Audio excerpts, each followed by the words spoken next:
We live in interesting times. Today's stories. First COVID-19 vaccine approved by Russia. Ontario news update this week. Ottawa Public Health working with school board as school starts this fall. Guam's governor appreciates support from well-wishers while recovering from COVID-19. Aid to Humanity event in Winnipeg.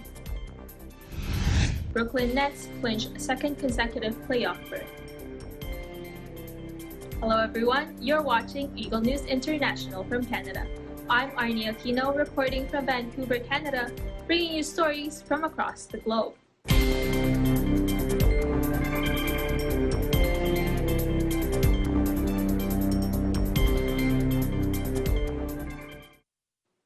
President Vladimir Putin says that Russia had become the first country to approve a vaccine offering sustainable immunity against COVID-19.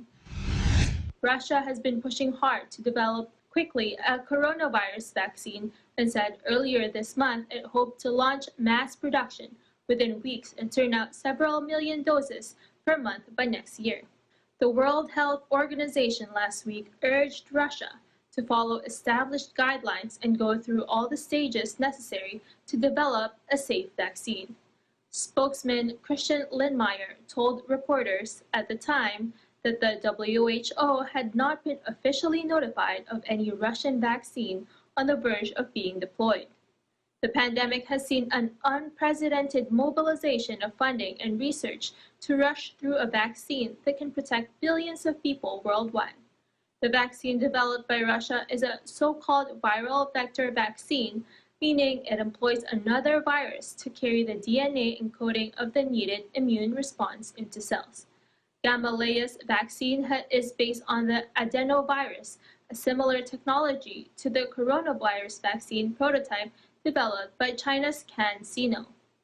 The state-run Gamaleya Institute came under fire after researchers and its director injected themselves with a prototype several months ago, with specialists criticizing the move as an unorthodox and rushed way of starting human trials.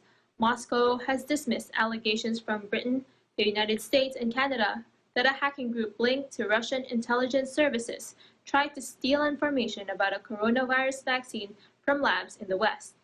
With more than 897,000 confirmed infections, Russia's coronavirus caseload is currently fourth in the world after the United States, Brazil, and India. Up next, news this week from Ontario. Eagle News correspondent Sabrina has the latest. Here are the news this week in Ontario. The 2021 first quarter finances have been released. The province is expanding the reach of CCTV cameras, and the government is investing in health and safety in Indigenous workplaces and communities. Our first news for today. Ontario has released details of its first quarter finances. The investments aimed towards fighting against the pandemic has increased from $17 billion in March to $30 billion now. Deficit projection is now an estimated $38.5 billion. Here is Minister of Finance, Rod Phillips, on the economic recession and the projected time it will take to move towards economic recovery. Like the rest of the global economy, Ontario faces a long road to economic recovery. While every recession is different, it is worth noting it took between 28 and 88 months to return to pre-recession employment in the past three downturns.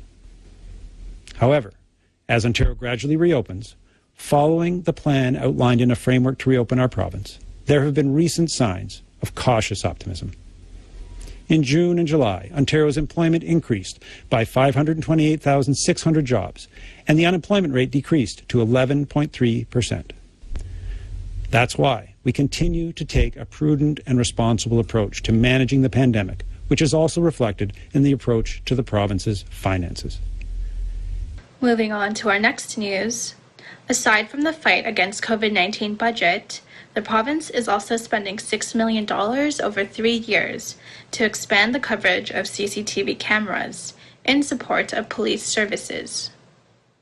Ontario claims that the investment in CCTV cameras will help fight against criminal activity. The The grant is in addition to the approximate $106 million already invested to combat gun and gang violence. This is also in addition to the $14 million Ontario has already spent last December for the Community Safety and Policing Grant. Lastly, $280,000 will be given towards Indigenous people to help protect the health and safety of workers in First Nations communities during the COVID-19 pandemic. The funding will go towards the Nokawin Tribal Council, which has programs that address mental health and workplace violence and harassment that many First Nations have been and are still facing, as well as supporting vulnerable workers in their return to work as Ontario reopens. And that is all for Ontario News this week. In Toronto, Sabrina Solano de los Reyes, Eagle News. We live in interesting times. Thanks, Sabrina. Now we have Eagle News correspondent Thomas I. Likeness, who will talk about the Canadian connection of Joe Biden's running mate. California Senator Kamala Harris, soon to be the candidate for the U.S. Vice President on the Democratic ticket, spent some of her teenage years in Canada. Let me tell you how she wound up here. Her mother was a cancer researcher. She took a position at Montreal's McGill University, but the daughter didn't really come here willingly. How did 12-year-old Kamala feel about being uprooted from her Oakland, California home to come to the frozen north back in 1978? Well, this is what she wrote in a memoir. The thought of moving away from sunny California in February, these are her words, in the middle of the school year, to a French-speaking foreign city covered in 12 feet of snow, was distressing, to say the least. She went on to write that her mother tried to make an adventure out of it, taking her and her younger sister to buy winter jackets and mittens, as though they were going to be explorers of the great northern winter. But Kamala says, I can't wrap my head around that. She said it was hard for her to see it that way. Then there was the language. You see, French is the official language in Quebec. Kamala spoke English. She had to learn. She says, she jokes that while she's trying to learn the language, she felt like a duck. And that's because all day long she'd be saying, quoi, quoi, quoi. Quoi is the French word for what.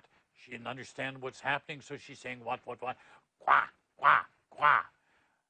And her future as an activist, that was also foreshadowed during the Montreal years. Get this, 13 years old. She's 13. She's leading a protest in front of the apartment building where she, her mother, and younger sister lived. Seems the landlord was one of these guys. Yeah, get off my lawn. He didn't allow kids to play on the lawn in front of the building.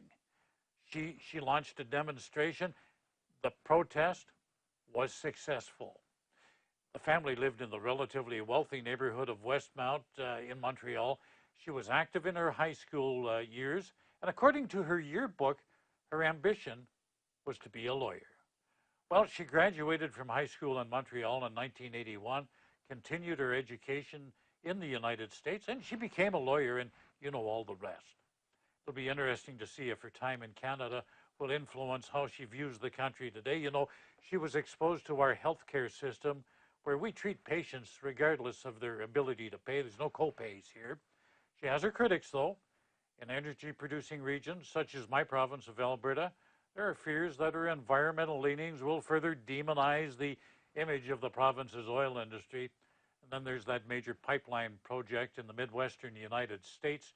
The Democrats have said they will cancel that. But for now, she has bigger fish to fry in the United States. There's a campaign to run. In the meantime, I wish you all good health. Take care of others, take care of yourselves. Stay home, stay safe, and stay tuned to Eagle News for accurate and balanced coverage of the COVID-19 pandemic and other current affairs. In Edmonton, Canada, Thomas I. Likeness, Eagle News. We live in interesting times. And now we have Eagle News correspondent Sabir Mufti from Ottawa bringing us news about the Ottawa Public Health working with the school board. As schools start to reopen in the fall, Ottawa Public Health is closely working with the local school boards to implement provincial guidance to support infection prevention and control in schools. Ottawa Public Health, or OPH, is running a variety of scenarios in case a COVID-19 outbreak appears from school transmission. These scenarios include if an individual has symptoms or if an individual has tested positive for COVID-19, and proper screening of staff for COVID-19. According to Public Health, there are multiple protective layers involved in keeping COVID-19 transmission as low as possible in schools. These are not limited exclusively to reducing cohort and class sizes, but also keeping cases low in the community overall. This includes screening of students and staff to allow people who are ill to stay at home, using masks, distancing practices, adapting schedules and student flow, and maintaining vigilance with hand hygiene, as well as responding rapidly to exclude close contacts when someone is confirmed to have a COVID-19 infection. With the size of student and staff population in Ottawa, roughly 200,000, Ottawa Public Health is working with healthcare partners to maximize testing capacity. As well, surveillance systems will be in place to monitor for potential cases and potential outbreaks. September 3rd will be the official first day of school. According to the Ottawa Carleton District School Board, to help adjust to the new health and safety measures, not all students will start on the same day. Instead, students in different grades will start on different days. Families will decide whether their children will attend school in person or by remote learning. The deadline to complete the form is until midnight of August 16th, 2020. From Ottawa, for Eagle News, this is Sabir Mufti. We live in interesting times. Earlier this week, the governor of Guam tested positive for COVID-19 and has since been slowly recovering. Our EBC Micronesia correspondent Dejamira Kabilin has the latest. Last week, Guam Governor Liu Leon Guerrero came into contact with a close relative who had tested positive for COVID-19, prompting her and her husband to be tested, only to receive negative results at first. However, this past weekend, she began to exhibit the symptoms. She was tested again Monday afternoon and received a positive result later in the evening. Since then, she has been in home quarantine where she seized the opportunity to do this video. Thank you for all your concerns, your support, your kindness, your well wishes, your thoughts, and your prayers. It is these words of encouragement that have given me the strength to battle this virus. I will tell you that the first couple of days were miserable, and it was pretty scary because I did not know what the course of this virus would be. Fortunately, the course has taken to its mildness, and I am now much better, and in fact have started teleworking as your governor. As you know, we have been seeing increased positive cases. This is something that we had expected, because we have a very robust contact tracing team. We have a very robust investigative team. And what that does is when they identify a positive, they then identify close contacts of that positive and isolate them and take them out of exposure and follow through with them. The governor continued to express her concerns about residents not doing their part in preventing the disease from spreading, forcing her administration to impose drastic measures. We will look at what's going on in the next 2 weeks. What we're seeing also in positive cases is what I think has happened 2 weeks ago, and that is traces that go back to funerals and traces that go back to bars. I am very confident that we'll start seeing our numbers down. So I also would like to impress on our people, on you, that we are not out of the woods here. This disease continues to be in our community, and we will fight even harder to beat this disease. And how we do that is by really practicing our mitigation efforts. We will continue to quarantine and isolate, and also asking every one of you to protect your family, your loved ones, your friends, your relatives from this coronavirus by wearing your mask, social distancing, and washing your hands. Even among families, you should continue to wear your mask. I also would like to say thank you for all that you have done to make this community safe. 2 days after the governor reported her illness, her Lieutenant Governor Joshua Tenorio has also confirmed he was diagnosed with the coronavirus, initially showing mild symptoms. So far, the island territory has 449 confirmed cases of COVID-19. 5 people have lost their lives. Reporting from the island of Guam, this is Deidramira Kabilin for Eagle News. We live in interesting times. Coming up, Aid to Humanity event in Winnipeg. Brooklyn Nets clinch second consecutive playoff berth. Eagle News International continues after this.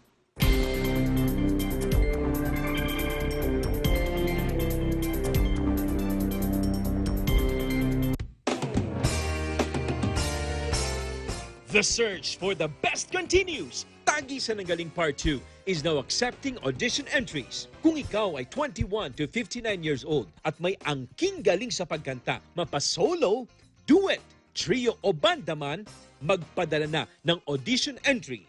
Narito ang mga guidelines.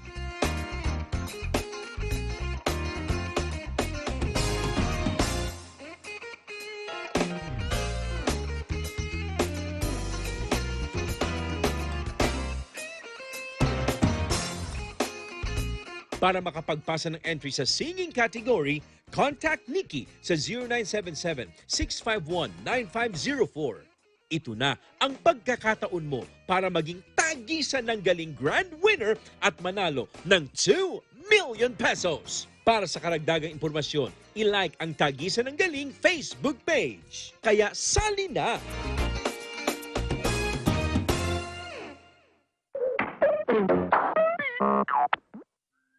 Turuan din natin ang mga bata ng tamang paghugas ng mga kamay. Basain ang kamay ng tubig at lagyan ng sabon. Kuskusin ang iyong mga palad. Gayon din ang pagitan ng mga daliri.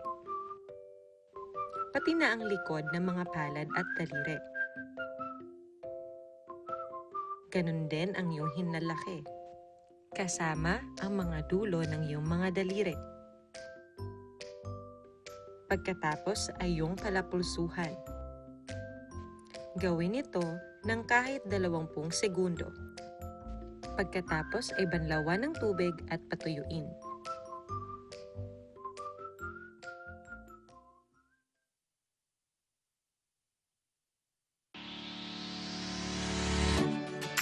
Mga kababayan, lalo na sa mga OFWs sa Middle East at North Africa, may good news kami para sa inyo. Mapapanood na ninyo ang Net25 at iba pang Filipino channels na hatid ng OSN sa presyong abot kaya. Libre ng box at installation, walang admin fees at no extra charges. Saktong entertainment na sakto lang sa budget mo. Bumisita na sa pinakamalapit na OSN store o dealer. And subscribe Net25 at OSN. Siguradong at home ka dito. Ein sonniger Tag heute hier in Berlin vor dem Bundestag. Ich bin Irene Juliet Arzadon und möchte diese Gelegenheit nutzen, um ein paar Worte mit euch zu teilen. An alle Menschen da draußen. In dieser Zeit lasst uns nicht vergessen, den Menschen zu danken, die ihr Leben für uns opfern. Sei es die Menschen, die im Krankenhaus arbeiten, in den Altenheimen sowie in den Arztpraxen, aber auch an die Menschen, die im Lebensmittelhandel sich befinden. Die Kassierer. Manchmal reicht es aus, um ihnen ein freundliches Lächeln zu geben. Denn die Menschen, die heute am Arbeiten sind, weil sie nicht so wie einige von uns zu Hause bleiben können, die sollten wir wertschätzen. Ihnen sollten wir unseren Dank ausrichten. Darum lasst uns noch mehr zusammenhalten. Sie wertschätzen.